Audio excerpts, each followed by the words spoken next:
I talked to you about the difference between learning and intelligence, which we kind of confuse the two, learning and intelligence. Learning without intelligence is stupid, dangerous, anti-human.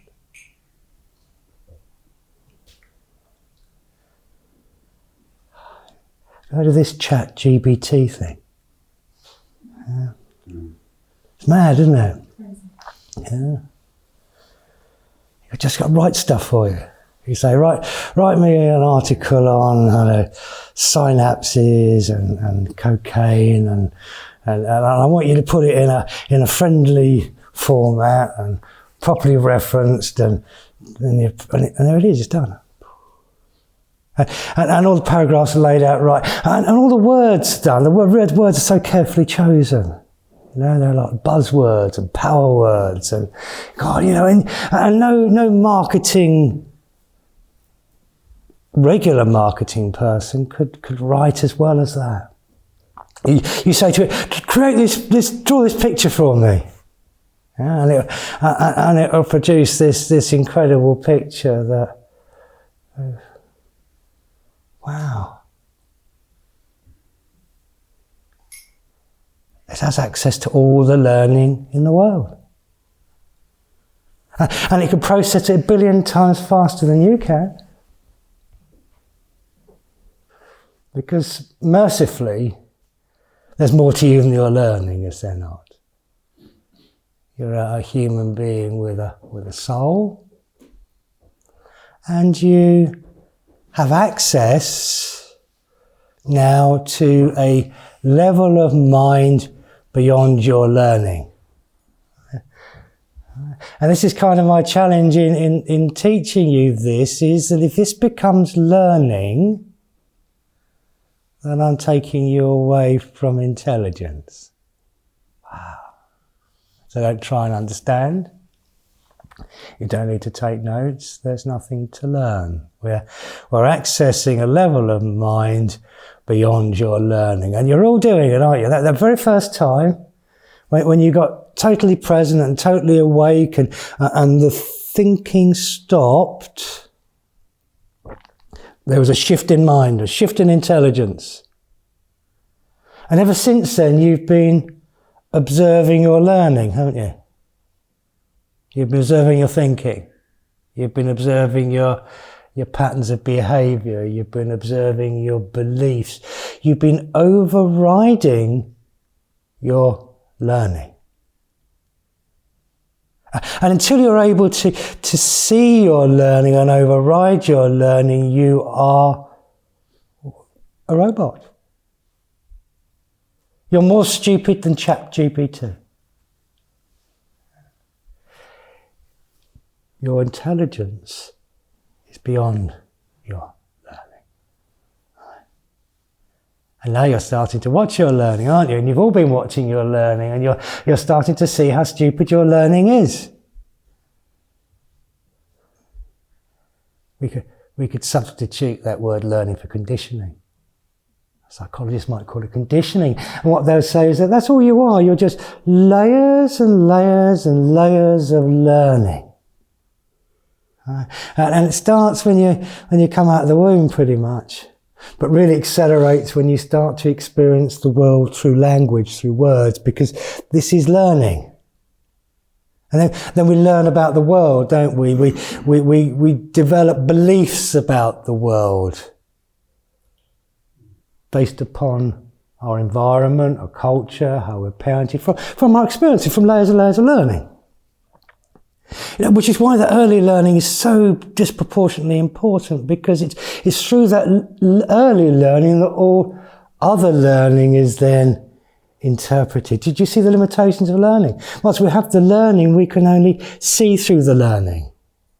We stand under that learning. We see what we're programmed to see. We respond in the ways that we are programmed to respond. And I don't use that word program lightly. God, the attitudes of your parents. You need to be striving, to be chasing, you need to be this. Where do these ideas come from?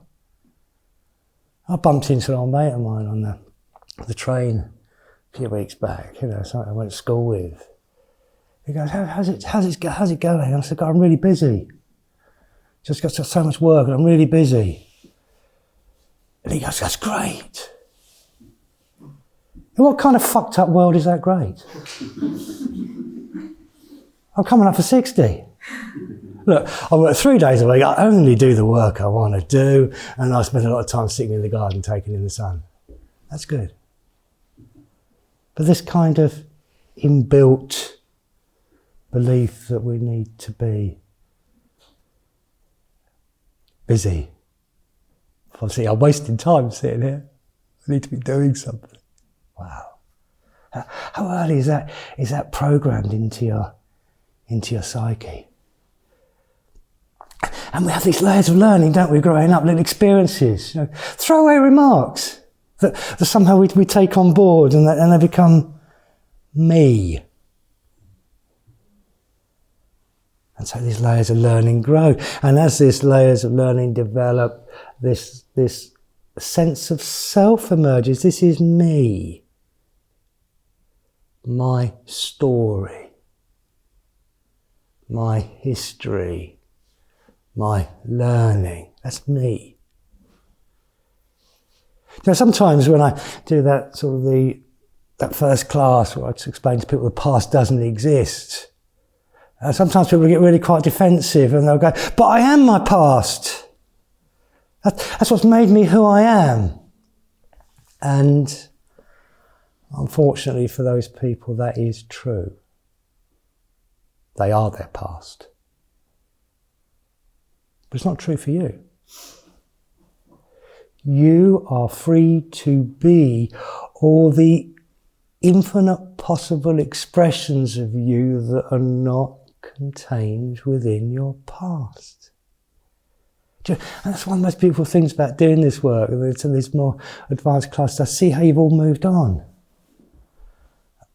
And I see how you're growing and you're becoming free of that definition of you, of which you had no say over.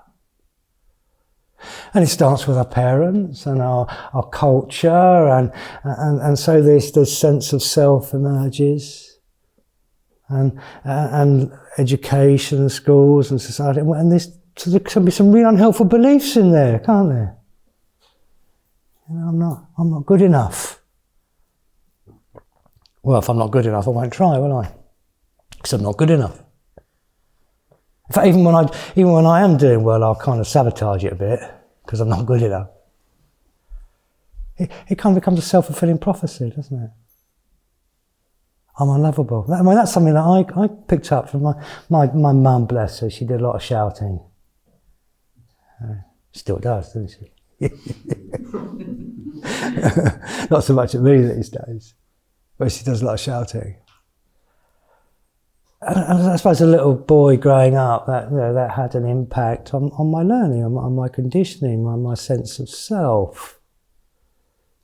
It wasn't actually about me, she was just stressed and that's how she dealt with it, but probably me playing up didn't help. Yeah, but the shouting had an effect on this little boy's growing sense of self. And I suppose on some level there was this belief I'm unlovable.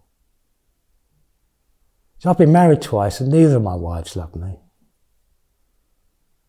Why the fuck would you marry somebody who doesn't love you? Well, if you're unlovable, you have to, don't you? And in fact, there were young women in my life that were very warm and loving that I had to reject. They were clingy, they were neither suffocating me. No, they weren't, they were just loving. But the unlovable me couldn't handle that. And actually with Chris, I'm still learning, how to let that love in and how to not push it away. Deep early conditioning. Now, and we've all got these things going on, haven't we? Look at my first wife, bless her. I mean, I was a chronically depressed, miserable, angry drunk. Philandering, angry drunk. Now that ain't great to be married to, is it? But she put up with that for nearly 20 years. Well, why would you do that? Actually, when I look at her early conditioning, I mean, her parents were lovely people, but they came from a very poor Irish Catholic background. So there's all the guilt involved in that conditioning and the deserving of ill treatment. And where they came from, I mean, her father never drank, and this is probably why, but everybody, all the men drank, they were all useless drunks. And the women were the strong matriarchs of the family. So all the time I was a useless drunk, I kind of fulfilled a role, didn't I? Yeah, the problem came when I started to sober up. And then she replaced me with my old drinking buddy. Well, why would you do that? Because if that's your conditioning, you have to. You have to. Can you see how this learning starts to affect you? I was working with a lady a couple of years ago doing some one-to-one work where she came to the horrendous realisation that her ego, her learning, and her husband had the same opinion. They both thought she was useless. They both thought she was undeserving. They both thought she deserved to be treated abominably. Well, she divorced both of them in the end. But she couldn't divorce one without the other. Because if that condition continues to run, the situation will be recreated. It has to. Did you see how it works? My dear old mum, we went to live with her for 3 months last year, didn't we? She had another fall. I took her off half a medication and she's been loads better ever since, hasn't she? But no, she was very poorly and we spent 3 months living with her, and it was such a great learning experience for me to watch my own conditioning. And see that's where my stupidity came from. She did some weird shit. I remember many years ago going around there, she got this big bowl of fruit on the table. She says, help yourself to a pear. I go, oh. She goes, not one of those pears. Have one of the nice pears. You buy 2 lots of pears. What the fuck's going on here? Yeah, there's the nice pears for you and your dad, and those ones are for me. What on earth is going on there? Not like she couldn't afford nice pears. There's some deeply held conditioning there. And I'm watching myself doing it now. I'm quite thirsty and I've got a bottle of water here. Why haven't I had a drink? Because deep down there's somebody who doesn't deserve it. Oh, fuck 'em.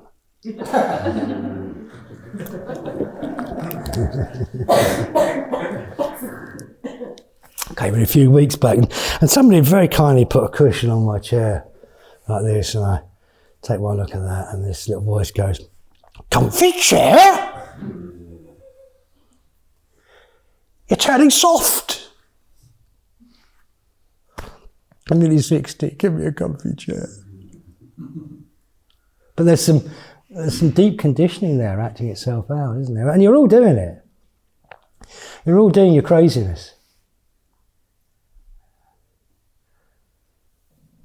So mindfulness really, and you've been doing this since you started, haven't you? You've been watching your thoughts. You've been seeing these patterns. And there's been millions of times already where your mind has wanted to go down one of these pre-programmed patterns of behaviour, and you've gone, no, I'm not going there.